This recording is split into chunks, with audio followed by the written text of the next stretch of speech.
Vamos estudar o capítulo 6 do Evangelho de Mateus. No capítulo 5, Jesus ele dá início ao Sermão do Monte, o maior sermão da história. Um sermão que ele traz um enriquecimento grande para todos nós. Jesus ensina ali a felicidade, como devemos ser felizes, e as regras do reino, para fazer parte do reino de Deus, do reino dos céus. Então, ele vai iniciar o Sermão do Monte no capítulo 5, e ele vai concluir no capítulo 7. Mas o capítulo 6, que é uma continuação do sermão que ele proferiu, ele começa dizendo: guardai-vos de exercer a vossa justiça diante dos homens, com o fim de seres vistos por eles. De outra sorte, não tereis galardão junto ao vosso Pai. Ele fala aqui da prática da justiça, das obras da justiça. E ele cita aqui, no capítulo 6, o dever de dar esmolas, o de orar e o de jejuar. São 3 coisas básicas para o cristão. E quando ele fala essas 3 coisas básicas, ele fala a questão da esmola, como se deve dar esmola, quando, pois, der esmola. E aqui não é, quando ele diz quando, não é uma coisa esporádica, é uma coisa que nós temos que fazer isso como uma prática. Quando, pois, deres esmola, não toque trombeta diante de ti, como fazem os hipócritas. Quem eram os hipócritas naquela época de Jesus? Eram aqueles que tinham fingimento, que diziam uma coisa e fazia outra. Jesus, ele abominava a hipocrisia nas sinagogas e nas ruas, para serem glorificados pelos homens.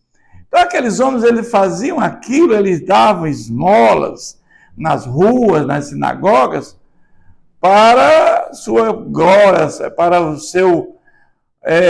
a sua glorificação própria, para se enaltecer, para que as pessoas vissem aquilo. Jesus está dizendo que, em verdade, vos digo que eles já receberam a recompensa. A recompensa que eles receberam é do próprio homem, dos próprios homens, ao enaltecê-los. Mas ele adverte da seguinte maneira: tu, porém, ao dares a esmola, ignore a tua mão esquerda o que a tua mão direita faz, para que a tua esmola fique em secreto, e o teu Pai em secreto te recompensará. E aqui Deus está nos mostrando, Jesus está nos mostrando como devemos proceder com relação à esmola, com relação à nossa generosidade.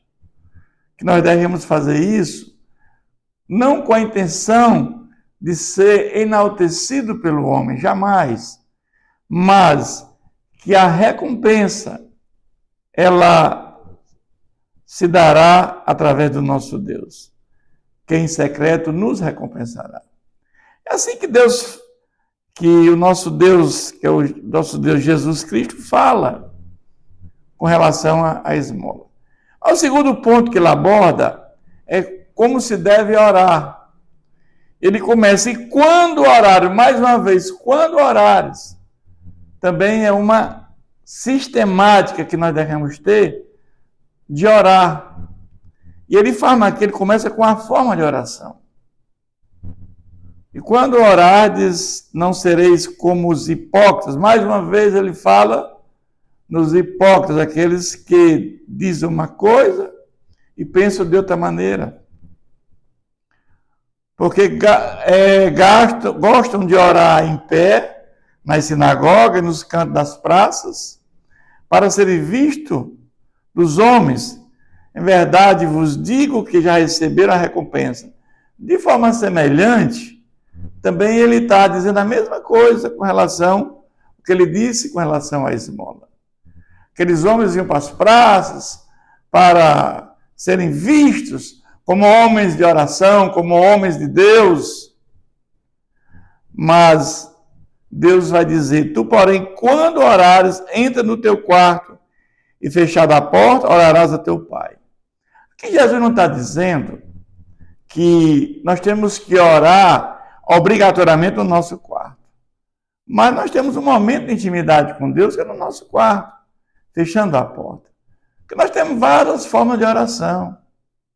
Orar no morro, pode orar numa praça, orar no templo, orar na casa de um amigo. Nós temos várias formas de oração. Mas nós temos aquela oração que devemos ter a sós com o nosso Deus. E ele vai dizer: orais a teu pai que está em secreto, e teu pai em secreto te recompensará. Mas aqui ele faz mais uma advertência: orando, não useis de vãs repetições, como os gentios, porque presume que pelo seu muito falar serão ouvidos. Muitos entendem que de tanto você pedir, de tanto você repetir a oração, e repete, e a oração muito longa, muito extensa, é aquele que Deus vai ouvir. Mas Jesus não está dizendo isso aqui. Ele está dizendo que não vos assemelheis, pois a eles, porque Deus, o vosso Pai, sabe o de que tem necessidade antes que o peçais. Então, ele está dizendo que Deus sabe a nossa necessidade antes que nós peçamos a Ele. Mas a nossa oração vai ser ouvida por Deus em duas circunstâncias. É que Ele sabe a nossa necessidade e Ele faz segundo a sua vontade. Se aquilo que nós estamos pedindo a Deus está de acordo com a vontade de Deus, Ele vai nos atender. É isso que Ele está aqui nos dizendo aqui nessa forma de oração. Mas agora Ele vai dar um modelo de oração. Ele vai falar como nós devemos orar. Ele começa fazendo aquela oração dominical. E oreis assim: Pai nosso que estás no céu. Nós devemos sempre adorar o nosso Deus. Nós fomos criados para louvar e adorar o nosso Deus. Então nós temos que começar sempre a nossa oração no sentido de oração ao nosso Deus. Santificado seja o teu nome e venha o teu reino. Ou seja, aqui nós estamos entendendo que nós temos que ser submisso ao nosso Deus. Aqui nós estamos, quando oramos, Pai nosso que estás no céu, santificado seja o teu nome, nós estamos adorando ao nosso Deus e sendo submisso ao nosso Deus. Na certeza que sem Deus nada podemos fazer. Toda provisão vem dele, tudo é dele. Ele é o Criador de todas as coisas. Mas venha o teu reino. E aí ele diz: faça a tua vontade, assim na terra como no céu. Nós temos ainda pedido, reconhecendo a nossa submissão a Ele. Mas agora ele vai dizer: o pão nosso de cada dia nos dai hoje. Nós temos que, quando oramos ao nosso Senhor, nós temos o pedido de provisão. Que Ele venha nos suprir as nossas necessidades físicas, para termos força de servi-lo. Nós temos que ter um alimento físico também para sobrevivência. Então aqui é um pedido de provisão. Mas ele vai dizer agora: e perdoa as nossas dívidas. Que dívidas são essas? São nossas dívidas espirituais, são os nossos pecados. Então nós temos que sempre pedir perdão a Deus pelos nossos pecados, pelas nossas dívidas espirituais.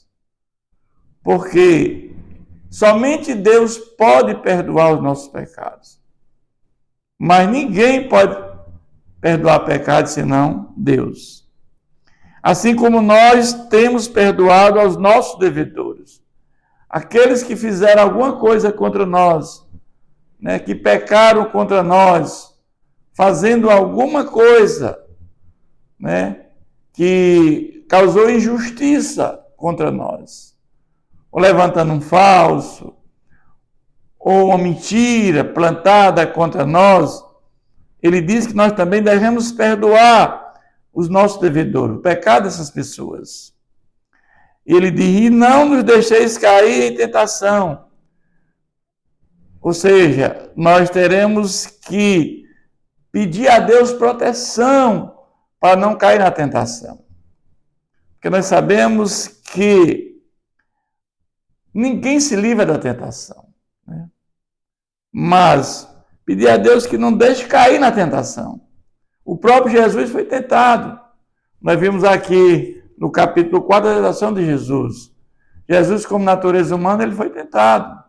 Como Deus, ele não pode ser tentado, porque a Deus ninguém tenta. Mas ele nos ensinou como vencer a tentação. Como não cair na tentação.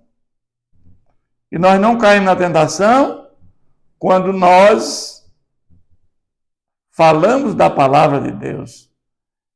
Esse foi o ensinamento dele no capítulo 4 que nós estudamos. E ele continua dizendo, nos livra do mal. E agora nós vamos falar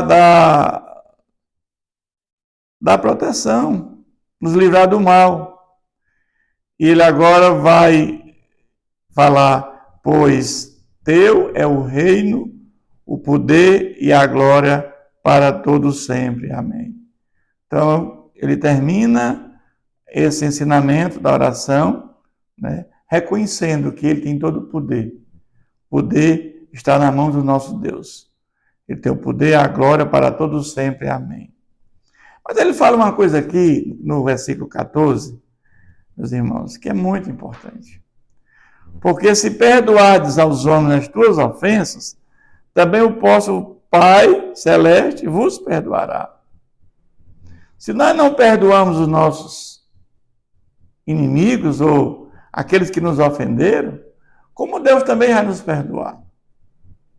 E sem perdão de pecado não há salvação.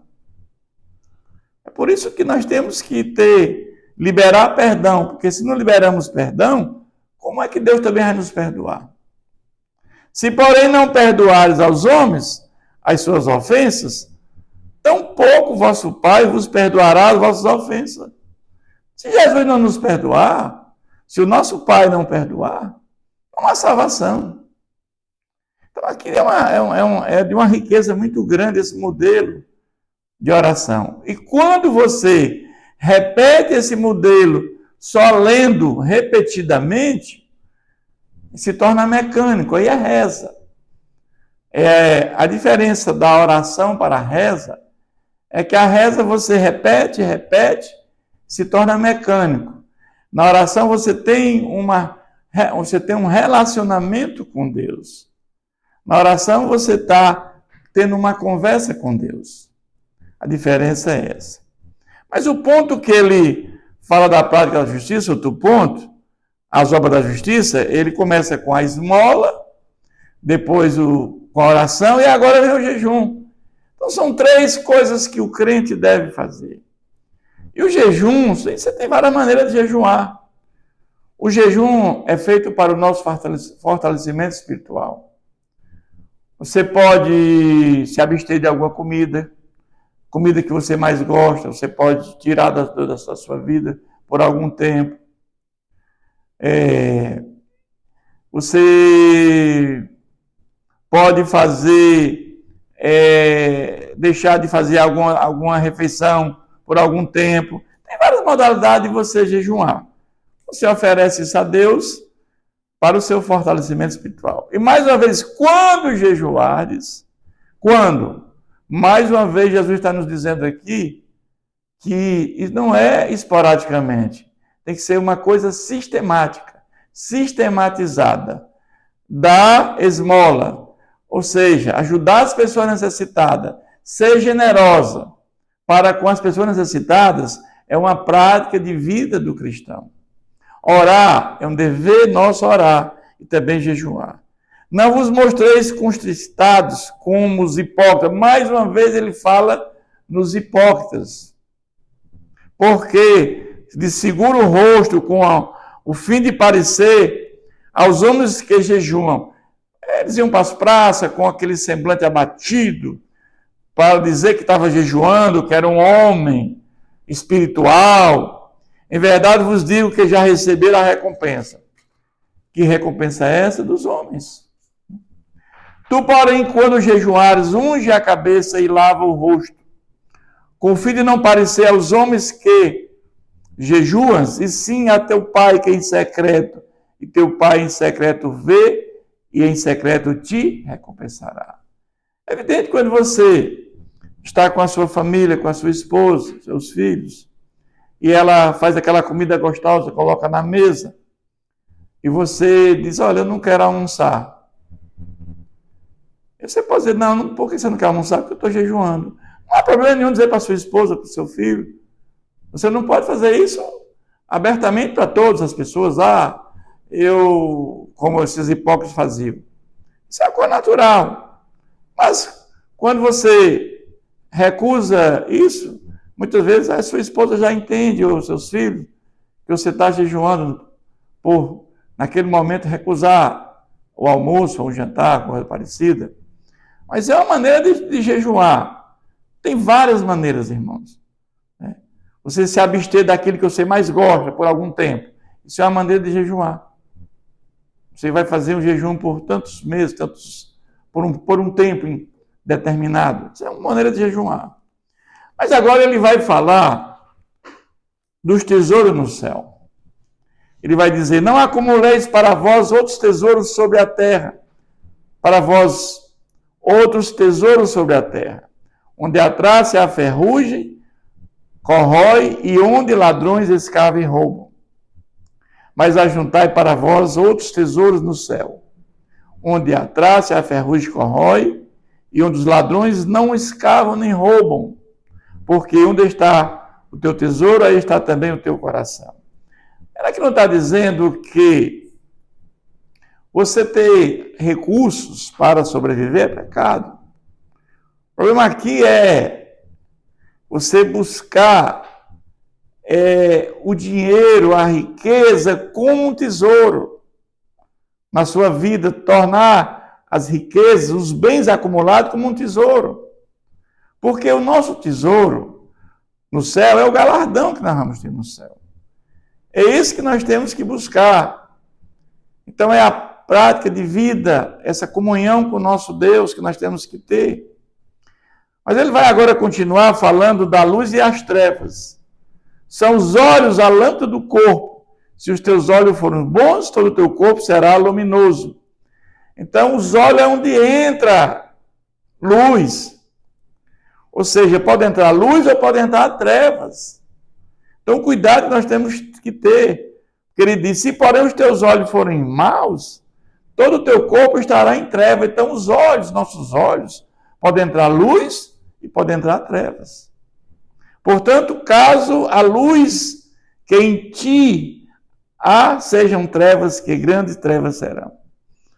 Então, temos que ter o cuidado que os nossos olhos sejam entre luz e não entre trevas.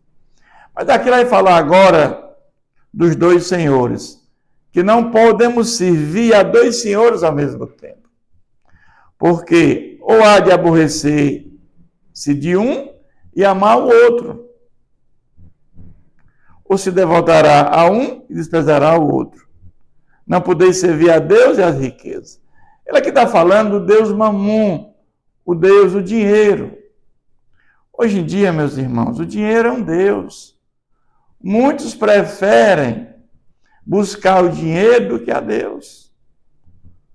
Muitos na face da terra hoje buscam riquezas, bens materiais, do que uma verdadeira comunhão com Deus. Então é isso que está acontecendo nos dias de hoje. Muitos entendem que eu vou ter tempo, eu vou gozar a vida, eu vou ter prazer nas riquezas, eu vou ter prazer no dinheiro, e quando eu me fartar de tudo isso, agora eu vou me voltar para Deus. Mas não é assim, a vida não é assim. Nós não sabemos o dia da nossa partida. A nossa vida é como um sopro. A qualquer momento podemos partir. E a única coisa que levamos é a nossa alma. Se nossa alma, ela estiver em Cristo, ela entrará em gozo eterno.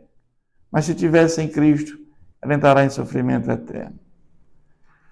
Mas ele vai nos advertir sobre a questão da ansiosa solicitude pela vida.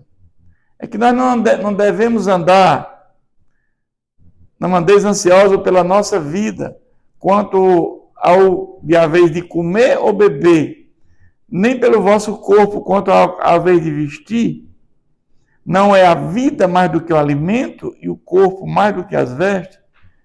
É uma coisa assim que nós, seres humanos, nós temos essa preocupação com o futuro sempre, com a vida, com amanhã, mas Deus está nos advertindo: não te preocupa com amanhã, não seja ansioso.